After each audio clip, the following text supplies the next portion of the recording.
In this video, I want to talk about how you can cancel Stripe subscription. Now, keep in mind, if you have subscribed to something using Stripe and you've used it from another website, so it can be school or WUB or any of these who use Stripe as a processor, to cancel your subscription, you cannot do that inside of Stripe. You need to do that from the website that you subscribed on.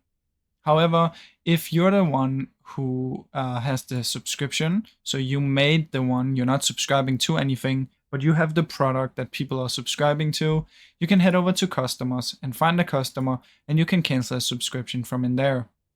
The other thing you can do is head over to subscriptions here, and in here you'll be able to see the subscriptions that you've made.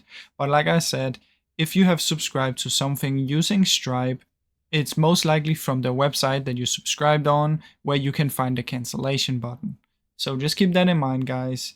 I really hope you enjoyed this short video. If you did, please leave a like and subscribe, as it helps me out a ton. Thank you so much for watching.